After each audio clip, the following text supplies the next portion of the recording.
HD सच्ची कहानियों पर आप सभी का स्वागत है। मेरे जेठ जी ने तौलिया पहने मुझे देखना शुरू कर दिया था। मैं शर्म से पानी पानी हो गई थी। फिर वो मेरे करीब आए और मुझसे पूछने लगे, बहुरानी क्या तुम्हें मेरी बॉडी पसंद आई? मैंने शर्माते हुए कहा, जेठ जी इस बारे में मैं तुम्हें रात को बताऊंगी। और फिर उस रात जेठ जी मेरे कमरे में आए। मैं चीखती हुई बाहर भागी क्योंकि वह तो मेरी हल्की हल्की बारिश हो रही थी। मैं छोटी सी नाइटी पहनकर घर के आंगन में बारिश में नहा रही थी। मेरी खूबसूरती उस ब्लैक नाइटी में और भी ज्यादा निखर आई थी। अचानक दरवाजे की बेल बजी। जैसे ही मैंने दरवाजा खोला, सामने जेठ जी खड़े थे। वह मुझे देखकर मुस्कुराने लगे, कहने लगे, आज तो कयामत लग रही हो। मैं तो शर्म से पानी पानी हो गई थी। मेरे 45 साल के जेठ बिना शादीशुदा थे। किसी काम के सिलसिले से वह शहर में हमारे घर आए थे, जो देखने में बहुत हैंडसम और बॉडी वाले थे। जब वो हमारे घर आए उस समय मेरे और मेरे पति के बीच बहस चल रही थी। मुझे उनसे खुशी चाहिए थी, लेकिन मेरा पति मुझे नहीं दे पा रहा था। एक दिन मैंने अपने पति के लिए अपना कमरा सजाया था। उस रात पति की जगह जेठ कमरे में आ गए। उन्होंने कहा, मेरी उम्र के हिसाब से मुझे 2 चीजों का ज्यादा पता है। इतना कहकर उन्होंने मुझे अपने पास खींच लिया। कमरे में सजाए गए फूलों के मुरझाने तक उन्होंने मुझे पूरी तरह से। आज मैंने घर का दरवाजा खोला तो मेरे सामने मेरा पति नहीं बल्कि मेरे जेठ खड़े थे। उस वक्त नाइट सूट में थी। मुझे उम्मीद थी दरवाजे पर मेरे पति होंगे, लेकिन सामने तो जेठ जी थे। देखते ही कह दिया था तो उन्हें घर की बातें बताने में कोई हर्ज तो नहीं था। मैंने उन्हें बताया कि आज मैं आपके भाई के लिए एक छोटा सा सरप्राइज रखा था। उनके काम की वजह से उन्हें समय नहीं मिल पाता है। हम दोनों यहाँ अकेले रहते हुए भी एक दूसरे को ठीक से समझ नहीं पाते हैं, इसलिए आज कुछ अलग करने के लिए मैंने उनके लिए सरप्राइज प्लान किया था। पति और पत्नी के बीच की रूटीन अच्छी बनी रहे, इसलिए बीच बीच में कोई सरप्राइज प्लान कर लेना चाहिए। मैंने कल ही इंटरनेट पे देखा था और आज उसे आजमाने की कोशिश की थी, लेकिन देखो ना, तुम्हारा भाई समय पर ही नहीं आए। मैंने अपने जेठ जी से बात कर रही थी कि अचानक मेरा पति महबूब घर आ गया। उसे देखकर मुझे बहुत गुस्सा आया था। उसने मुझसे पहले ही वादा करवा लिया था, आज 2 घंटे पहले ही घर आएगा, लेकिन वह 2 घंटे देर से घर आया था और वक्त पर घर पर होता तो भैया को दरवाजे से ही वापस भेज सकता था। घर आते ही भैया को देखकर उसने उन्हें गले लगा लिया। उसने तो मेरी ओर देखा भी नहीं। देखता भी कैसे, उसे पता था मैं गुस्से में लाल हो गई थी। उन दोनों को अकेला छोड़कर मैं किचन में चली गई। उनकी बातें मेरे कानों में आ रही थी। तब मुझे समझ आया कि भैया 1 महीने के लिए हमारे घर पर रहने के लिए आए थे। मेरे जेठ जी मेरे पति के मामा के बेटे थे और वो मेरे पति से उम्र में बड़े थे। उन दोनों की बातें चल रही थी और मैं किचन में खाना बनाने लगी। रात को जल्दी खाना निपटा कर मैंने जल्दी से किचन भी साफ किया और फिर अपने कमरे में चली गई। कमरे में जाते ही मेरा पारा चढ़ गया था, क्योंकि जो बेड मैंने प्यार के पल बिताने के लिए सजाया था उस बिस्तर पर मेरा पति जोर जोर से खर्राटे मार रहा था। सजे हुए बिस्तर को देखकर क्या उसे इतना भी समझ नहीं आया कि मैंने बिस्तर क्यों सजाया है? उसे पत्नी से ज्यादा नींद प्यारी थी। उस वक्त मैं गुस्से में बिल्कुल अपने कमरे में ना जाकर बाहर हॉल में आकर बैठ गई। मैं बैठकर खुद से ही बड़बड़ा रही थी और मुझे जेठ जी का भी ध्यान नहीं था। कुछ वक्त पहले ही जेठ जी मेरे बगल में आकर बैठ गए थे। उनकी ओर भी मेरा ध्यान नहीं गया। जब जेठ जी ने मेरा हाथ पकड़ा तो मैं एकदम से चौंक गई थी, क्योंकि पहले ही मैं अपने सोचों में डूबी हुई थी। जब जेठ जी के अचानक आ जाने से मैं डर गई थी। मुझे इस तरह चौंका हुआ देखकर वो बोले, क्या हुआ क्या हुआ, अकेली बैठकर क्यों बड़बड़ा रही हो? तब मैं उनका हाथ पकड़कर सीधा अपने कमरे की ओर ले गई। वहां मैंने उन्हें अपना सजाया हुआ बिस्तर दिखाया। जेठ जी बोले, अरे तुमने बिस्तर बहुत अच्छी तरह से सजाया हुआ है। शायद उन्हें समझ नहीं आया कि मैं उन्हें क्या दिखाना चाह रही थी। मैं गुस्से में उस कमरे से बाहर आ गई। मैंने उनसे कहा, जेठ जी मैं सिर्फ सजा हुआ बिस्तर नहीं दिखा रही थी। मैं गुस्से में क्यों हूँ? क्या लगता है आपको समझ में नहीं आया? तब जेठ जी बोले, तुम्हारे चेहरे से मुझे सब कुछ समझ में आ गया है। यकीनन तुमने वो बिस्तर अपने महबूब के साथ प्यार भरी पल बिताने के लिए सजाया था, लेकिन महबूब वहाँ जोर जोर से खर्राटे मार रहा है। जेठ जी बोले, सच में तुम्हारी पसंद गलत निकली। महबूब बिल्कुल भी रोमांटिक नहीं है। शायद उसे तुम्हारे प्यार की कदर नहीं है। तुम्हारे जैसी रोमांटिक लड़की को मेरे जैसा रोमांटिक पति चाहिए था, लेकिन देखो किस्मत का खेल, महबूब का नसीब अच्छा है, उसे तुम्हारी जैसी सुंदर अच्छी लड़की मिली है। जेठ जी ने मेरी खूबसूरती की भी तारीफ की। ये सुनकर मैं पल भर के लिए अपना सारा गुस्सा भूल गई। मेरे चेहरे पर मुस्कान आ गई।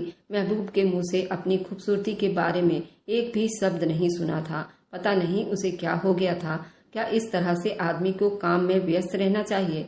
लेकिन काम के अलावा भी घर में बीवी होती हैं, उसे ये ध्यान रखना चाहिए। मेरे हर चीज को उसको परवाह करनी चाहिए। बात करते करते मैंने जेठ जी के साथ सुबह के 3 बज गए थे।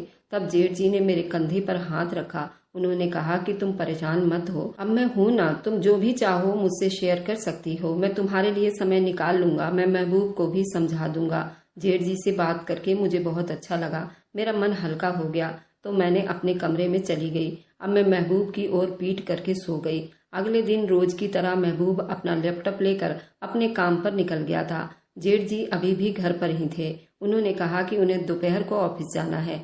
जेठ जी 45 साल के थे, लेकिन ये मानना पड़ेगा वे बहुत हैंडसम थे। उन्होंने अपने शरीर को एकदम से फिट रखा हुआ था। उस दिन जेठ जी बाहर आए। उन्होंने अपने ऊपर तौलिया लपेटा हुआ था। यूं ही हॉल में चले आए थे। उन्हें देखकर मैं शर्मा गई थी। जेठ जी 45 साल के होने के बावजूद भी उन्होंने खुद को अच्छी तरह से मेंटेन किया हुआ था। वह मेरे सामने बिना शर्ट के खड़े थे।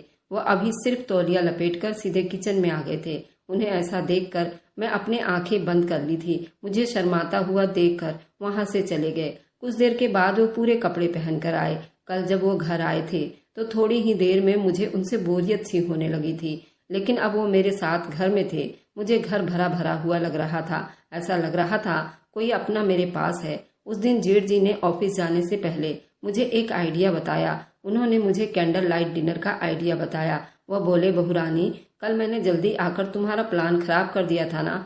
आज रात थोड़ी देर से घर आऊंगा। अगर जरूरी हुआ मैं बाहर ही खाना खा लूंगा। तुम ये रात अपने शौहर के साथ बिता सकती हो। मैं तुम दोनों को डिस्टर्ब नहीं करूंगा। जेठ जी ने मुझे कैंडल लाइट डिनर का आइडिया समझा दिया था। मुझे डिनर को रोमांटिक मूड में बनाने का तरीका अच्छी तरह से पता था। उसी वक्त मैंने महबूब को फोन किया। शायद वह काम में बिजी था क्योंकि उसने मेरा फोन नहीं उठाया था। मैंने उसे एक टेक्स्ट मैसेज किया। मैसेज देखकर मुझे लगा वह जल्दी घर आ जाएगा, इसलिए मैंने शाम की अच्छी तैयारी की थी। शाम तो हो गई, लेकिन महबूब ने पूरे दिन में कोई कॉल नहीं उठाया। उसने मेरे मैसेज का जवाब भी सिर्फ ओके दिया था। उससे मुझे समझ आ गया था कि आज वे जल्दी घर आ जाएंगे, और जल्दी आए मैं ये देख कर खुश हो गई थी।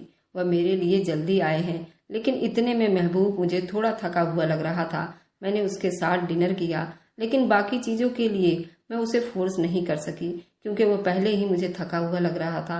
वैसे भी वो मेरा ही शौहर है। उसे जबरदस्ती करना या किसी भी चीज की जल्दीबाजी करने की कोई जरूरत नहीं थी। आज का दिन महबूब के साथ समय बिताने का आखिरी दिन नहीं था, इसलिए उसे थका हुआ देखकर मैंने उसे कुछ नहीं कहा। मैंने उसे खामोशी से कमरे में सोने दिया। उसके सो जाने के बाद मैं किचन साफ कर रही थी। मुझे इतनी जल्दी नींद नहीं आ रही थी। किचन का काम निपटाने के बाद मैं हॉल में बैठकर टीवी देख रही थी। रात के 11 बजने वाले थे। जेठ जी अभी भी घर नहीं आए थे। मैंने उन्हें फोन करने का सोचा भी, तभी घर का दरवाजा खुला और वे अंदर आ गए। मैंने उन्हें खाने के लिए पूछा, लेकिन उन्होंने कहा वे खाना खाकर आए हैं। 2 मिनट मुझसे बात करके वे अपने कमरे में चले गए। उनके बाद में मैं भी अपने कमरे में जाकर सो गई। ऐसे ही दिन बीतने लगे थे। जेठ जी का ऑफिस का टाइम दोपहर 12 बजे शाम के 7 बजे तक का था। सुबह सुबह काम में मेरी मदद करवाते थे। जिस तरह से मेरी मदद करते थे वैसे मदद मेरे शौहर ने कभी नहीं की थी। जेठ जी के साथ जो भी लड़की शादी करेगी वह बहुत खुशकिस्मत होगी। ऐसा कहने में कोई भी हर्ज नहीं था क्योंकि वह हर चीज में बिल्कुल परफेक्ट थे। उस दिन रात को मैं अपने कमरे में महबूब के कपड़े देख रही थी। उसके कुछ शर्ट भी धोने के लिए निकाल रही थी तो मुझे उसके पैंट की जेब से 2 दिल्ली का टिकट मिला। मैंने उसे पूछा, ये कैसा टिकट है? उसने कहा, हाँ, कुछ दिनों के लिए मुझे दिल्ली जाना है। ऑफिस से मुझे टिकट मिला है। ऑफिस से पार्टी का इंतजाम किया गया है, उसके लिए मैं दिल्ली जा रहा हूँ। पार्टी की बात सुनकर मुझे लगा महबूब मुझे भी साथ लेकर जाएंगे। मैंने उनसे कहा, अच्छा पार्टी है तो फिर हमें कब निकलना होगा? तब मैंने उनसे कहा तो वह कहने लगे, तुम क्या कह रही हो? मैंने कहा, महबूब पार्टी के लिए तो मुझे भी साथ लेकर चलो। महबूब बोला, प्राइवेट पार्टी है और वह भी ऑफिस के क्लाइंट के लिए। वहाँ पर परिवार का कोई काम नहीं है, इसलिए मैं तुम्हें नहीं ले जा सकता। सपना देखना बंद करो। पार्टी के लिए मैं ऑफिस के दोस्तों के साथ अकेला जा रहा हूँ। ये कहकर महबूब ने पल भर में मेरी खुशियों को आग लगा दी थी। अगले दिन महबूब दिल्ली के लिए निकल गया। वह 3 दिनों के लिए दिल्ली गया था। उसने कहा कि पार्टी 1-2 दिन की है, लेकिन उसके बाद 2 दिन दिल्ली के ऑफिस में उसका कुछ और काम है। उसके जाने के बाद मैं जेठ जी के साथ अकेली रह गई थी। इस बीच जेठ जी के ऑफिस में भी पार्टी थी। जेठ जी मुझे अपने साथ अपने ऑफिस की पार्टी में ले गए। एक तरफ मेरा पति था जो मुझे अपने साथ कहीं ले जाने के लिए तैयार नहीं था, दूसरे तरफ मेरे जेठ जी थे, मेरा सभी ख्वाहिश पूरा कर रहे थे। खुद मुझे अपने ऑफिस की पार्टी में ले गए थे। उस पार्टी में वो मुझे इस तरह सबसे मिलवा रहे थे, अपने साथ घुमा रहे थे जैसे मैं उनकी गर्लफ्रेंड हूँ। पार्टी शुरू होने से पहले वह एक और फंक्शन था। जेठ जी को बेस्ट परफॉर्मेंस का अवार्ड मिला था और अवार्ड लेते वक्त वो मुझे अपने साथ स्टेज पर ले गए थे। वो मुझे हर छोटी से छोटी चीज में मुझसे पूछ रहे थे। पार्टी से घर आते वक्त मैंने उनसे पूछा, जेठ जी आप मुझे अपने साथ क्यों ले गए थे? वह तो आपकी ऑफिशियल पार्टी थी ना। तब जेठ जी ने कहा, अरे बहुरानी ऐसा कुछ नहीं है, तुम ना बहुत भोली हो। पार्टी सिर्फ वर्करों के लिए नहीं होती है, असल में हमें अपनी फैमिली को भी साथ ले जाना चाहिए। पार्टी होने से पहले बताया जाता है कि परिवार के साथ मेंबर के लिए भी तो पार्टी होती है। जेठ जी ने मेरे सवाल का जवाब बहुत अच्छे से समझा दिया था। उस रात घर आकर घर में अपने कमरे में कपड़े बदल रही थी तो मेरे ड्रेस के पीछे का हुक नहीं खुल रहा था। महबूब भी घर पर नहीं था। मुझे समझ नहीं आ रहा था किसकी मदद लूं।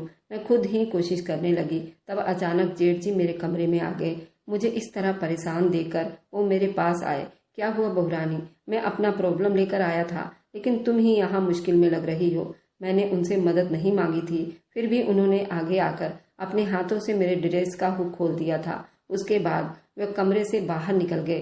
थोड़ी देर के बाद मैं कपड़े बदलकर बाहर आ गई। मैंने उनसे पूछा, जेठ जी आप बताइए क्या प्रॉब्लम थी? तब वो बोले कि बहुरानी एक तो गर्मी बहुत बढ़ गई है और इस बीच मेरे कमरे की लाइट चली गई है, जिसकी वजह से कूलर पंखा सब बंद हो गया है और मैकेनिक अभी रात को नहीं आ सकता। रात भर पंखे के बिना कैसे सोऊंगा? अब सोने का क्या करें? तुम ही बताओ। हमारे घर में सिर्फ 2 ही कमरे थे, एक मेरा कमरा था और एक गेस्ट रूम था। जेठ जी गेस्ट रूम में सोते थे। अब उन्हें नींद नहीं आएगी, ये सुनकर मुझे उन्हें अपने कमरे में सोने के लिए कहना पड़ा। उस वक्त जेठ जी मेरे कमरे में मेरे बेड पर सो रहे थे। मैं अपने जेठ जी को पहले से अच्छे से जानती थी और उनको पहले भी भाई बोला करती थी, क्योंकि वो मेरे दूर के मामा के बेटे भी लगते थे। महबूब की जगह आज उन्होंने ले ली थी। रात भर मुझे नींद नहीं आई। मुझे बहुत अनकंफर्टेबल महसूस हो रहा था। कुछ दिनों में ही भैया मुझे अपने साथ इतना कंफर्टेबल बना देंगे, वो मुझे अंदाजा नहीं था। ऐसे ही अगले दिन जेठ जी की छुट्टी थी। घर का राशन भी खत्म हो गया था। मुझे खरीदने के लिए बाहर जाना था। महबूब बाहर जाने से पहले मुझे पैसे देकर भी नहीं गया था। जब मैंने खाना बनाने का सोचा तो राशन में एक चीज थी तो दूसरी खत्म हो गई थी। मेरे पास भी कुछ पैसे बचे नहीं थे। मैंने महबूब को फोन करना शुरू किया, तभी जेठ जी ने मुझे रोक दिया। उन्होंने कहा, बहुरानी अब मैं भी इस घर का मेंबर हूँ, इस महीने का राशन मैं भर दूंगा। आज दोपहर का खाना हम बाहर ही करेंगे। मैं जेठ जी के कहने पर उनके साथ जाने लगी। सबसे पहले जेठ जी मुझे होटल में खाना खिलाने ले गए थे। खाना खाकर हम मॉल में खरीदारी करने के लिए चले गए थे। मॉल में जो भी चीज मुझे पसंद आई थी जेठ जी ने मुझे वह सब कुछ दिला दिया। राशन के अलावा मैंने अपने लिए बहुत सारी खरीदारी की थी और सारे पैसे जेठ जी ने मुझे खुश होकर दिए थे। राशन के अलावा मैंने अपने लिए बहुत सारी खरीदारी की थी और सारे पैसे जेठ जी ने ही दिए थे। महबूब तो हमेशा मेरे पीछे चिल्लाता रहता था। राशन के अलावा एक भी चीज अगर मैं ज्यादा ले लेती तो वह तुरंत मेरे पीछे खर्च का रोना रोने लगता था। लेकिन जेठ जी ने मुझे जो जो चाहिए था उन्होंने लेकर दिया था। उनके ऐसा करने से कभी कभी ऐसा लगता था जैसे वो मेरा दिल जीतने की कोशिश कर रहे हों। उस दिन रात को मैंने मॉल से खरीदारी किया हुआ नाइटी पहना था। मुझे उस ड्रेस में देखकर जेठ जी मेरी तरफ देखते ही रह गए थे। उन्होंने कहा, बहुरानी तुम तो बहुत सुंदर लग रही हो। उस रात भी वो मेरे साथ मेरे कमरे में ही सोए थे। आधी रात को न जाने मैं उनके तरफ कब खिसक कर उनको अपने गले से लगा लिया। सुबह जब मेरी आंख खुली उनके बहुत करीब थी और जल्दी ही जेठ जी से दूर हो गई। मैं उठकर अपने काम में लग गई। आज भी जेठ जी ने छुट्टी ली थी। सुबह नाश्ता करने के बाद किचन में बर्तन साफ करने लगी, तभी अचानक जेठ जी मेरे पीछे आ गए। मेरे हाथ में साबुन का झाग लगा था। जेठ जी ने अचानक मेरे पेट में चुटकी काटी। उनके ऐसी हरकत करने पर मैं कांप गई थी। तभी मेरे बॉडी का बैलेंस बिगड़ गया था और मैं जेठ जी के ऊपर गिर गई। किचन में हम दोनों एक दूसरे के बेहद करीब थे। मेरे हाथ का झाग जेठ जी के चेहरे पर लग गया था। ये देखकर मैं हंसने लगी। मुझे हंसता हुआ देखा तो जेठ जी मुझे प्यार भरी नजरों से देखने लगे। उनकी नजरों में भी बहुत प्यार था। वे कुछ बोल नहीं पा रहे थे। ये देखकर मैंने हंसना बंद कर दिया। उनसे दूर होते ही मैंने उनसे पूछा, आपने मुझे चुटकी क्यों काटी? तब उन्होंने कहा, बहू रानी, मैंने तुम्हारे पेट पर लाल रंग की चींटी देखी थी, उसे ही हटा रहा था। बात करते करते जेठ जी ने मेरा हाथ अपने चेहरे पर लगा दिया था। फिर हमारी मस्ती शुरू हो गई।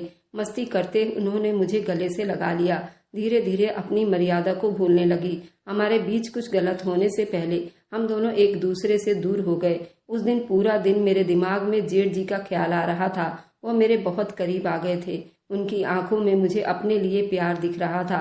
वैसे भी महबूब मुझे नजरअंदाज करता था। घर में मौजूद दूसरा आदमी तो कम से कम मेरी देखभाल और परवाह करता था। भाई साहब को क्या चाहिए था मुझे अब समझ आ गया था। पिछले कुछ दिनों से महबूब से जिस सुख की उम्मीद लगाए बैठी थी, इस वक्त शायद मुझे जेठ जी से मिलने वाला था। जेठ जी महबूब से उम्र में बड़े थे, महबूब से ज्यादा स्मार्ट और देखने में भी अच्छे थे। महबूब के बातें वे अच्छे से जानते होंगे। किसी औरत को कैसे खुश रखना होगा। रात को महबूब के घर आने का मालूम था, लेकिन वह रात को 9 बजे घर आया। सोने से पहले मैंने दूसरा ड्रेस पहना था। महबूब ने वह ड्रेस मेरे ऊपर देखा और जल्दी से पूछने लगा कि 2 दिन में ये ड्रेस कहाँ से आई। मैंने उसे ये नहीं बताया। ये ड्रेस जेठ जी ने मुझे दिलवाया है। मैंने कहा, मेरे पास थोड़े पैसे थे, उनसे मैंने ये ड्रेस खरीदा है। महबूब मुझे शक भरी नजरों से देखने लगा, लेकिन अब मुझे उसकी नजरों की जरा सी भी परवाह नहीं थी, क्योंकि जिस आदमी को अपनी बीवी की कोई परवाह नहीं है, उस आदमी के बारे में सोचकर क्या कर सकती हूँ। मेरी परवाह जेठ जी को थी। मेरी रिस्पेक्ट करते थे। मुझे ये समझ में आ गया था, वही मुझे फूल की तरह संभाल कर रख सकते हैं। अब इस फूल की खुशबू, उसकी देखभाल करने वाला मालिक उसके पास है, ये मुझे अच्छी तरह समझ आ गया था। अब मैं अपने पति महबूब से थोड़ी दूरी बना ली थी।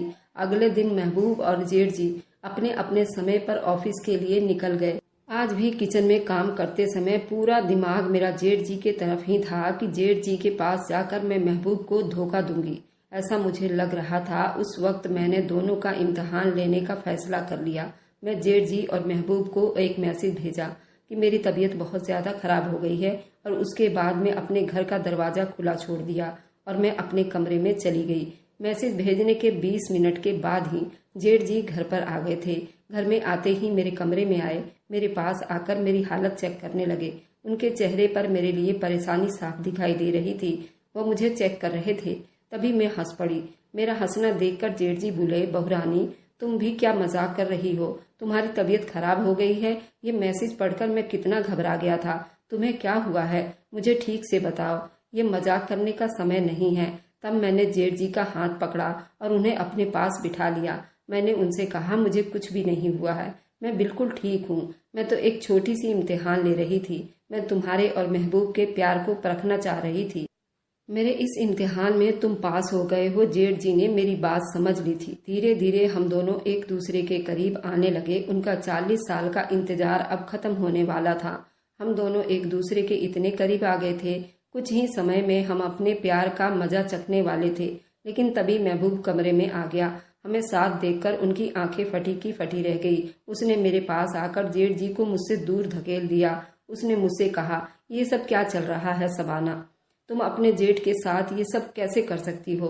तुम्हें एक बार भी मेरा ख्याल नहीं आया, या मुझे तुम्हारा कातिल बनना पड़ेगा? जब तुम अपने गर्लफ्रेंड के साथ होते हो, तब क्या तुम्हें एक बार भी अपनी बीवी का ख्याल नहीं आता? मेरी तबीयत खराब हुई, मैसेज देखकर भी तुम घर नहीं आए।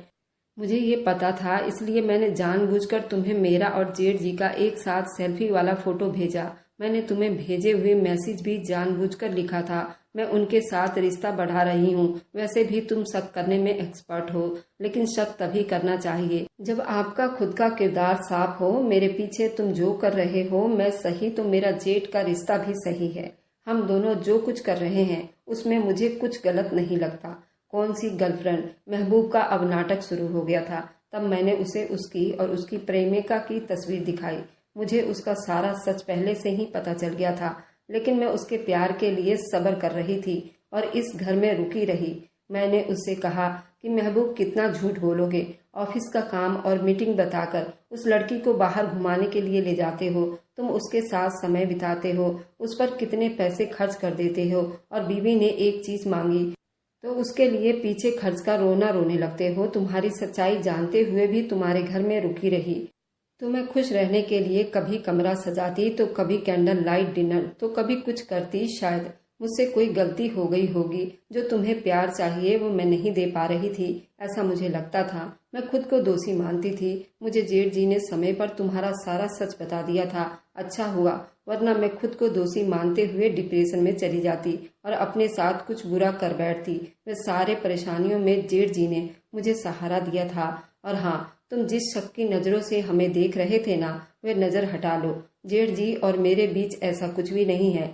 तुम्हें सबक सिखाने के लिए मैं उनके साथ मिलकर ये नाटक कर रही थी। आज तुमने देखा, वह भी हमारा नाटक का हिस्सा था। अगर तुम मुझे किसी दूसरे आदमी के साथ नहीं देख सकते हो, तो तुम्हें किसी दूसरी लड़की के साथ कैसे देख सकती हूँ। अब महबूब मेरे सामने सर झुकाए खड़ा था। मैंने अपना बैग उठाकर अपने मैके जाने वाली थी। अब आगे मैं कुछ भी सहन नहीं करना चाहती थी। महबूब को उसकी गलती का एहसास हो गया था। उसने मुझे जाने से रोक लिया था। उसने मुझसे माफ़ी मांगी और वादा किया कि आज के बाद मैं किसी दूसरी लड़की के पीछे नहीं जाऊंगा और मेरे साथ वफादारी करेगा। जेठ जी ने मेरी मदद की, उसके लिए मैंने उनका शुक्रिया अदा किया। उनका निकाह हो चुका था। उनकी 10 साल की एक बेटी भी थी, लेकिन 1 साल पहले उनकी बीवी ने उन्हें इस तरह से धोखा दिया था। इसलिए उन्हें रिश्ते का हद अच्छे से पता था। उनकी गृहस्थी बचाने के लिए कोई उनकी मदद नहीं कर सकता था, लेकिन उन्होंने मेरी गृहस्थी बचाने में मेरी बहुत मदद की। उन्होंने अपनी जिंदगी की कीमती चीज खो दी थी। उन्होंने अपने प्यार से इतना बड़ा धोखा खाया था, उसे ही उसकी कीमत पता होती है। आज जेठ जी की मदद से मैं अपनी गृहस्थी बचा सकती थी।